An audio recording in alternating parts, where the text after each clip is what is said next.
Hi, I'm John, and this is a tiny book review of All Systems Red by Martha Wells.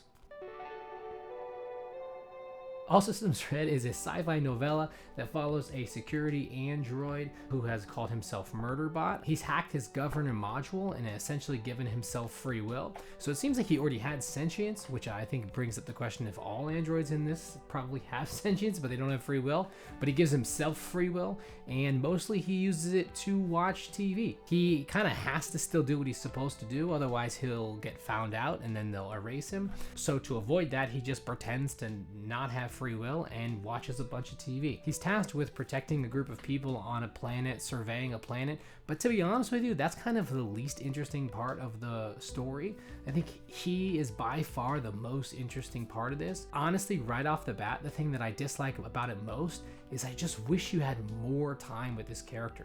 By the end of it, you kind of do fall in love with this guy.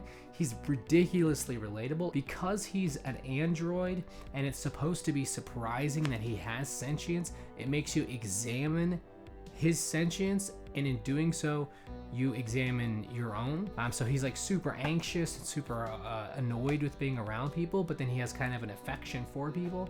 And if you're introverted like me, you could totally see that in him. You could see it in yourself. One of the serials, one of the shows that he watches is called Sanctuary Moon. And at one point he says, "I hate having emotions about reality. I'd much rather have them about Sanctuary Moon."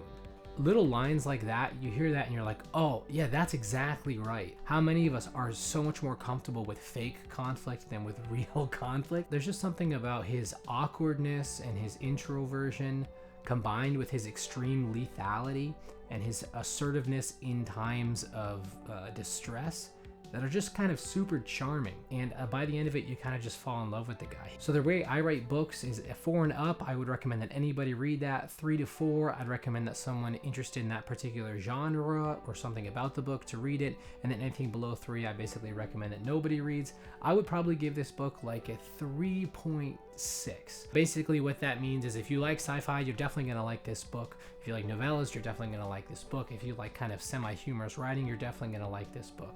It's not world-breaking, world-shattering. I don't necessarily think everybody should read it, but you know, it's definitely solid. It's definitely good. So let's say 3.6. Either way, well, it's this or something else. Maybe like go read something and maybe get off the internet. Okay, bye.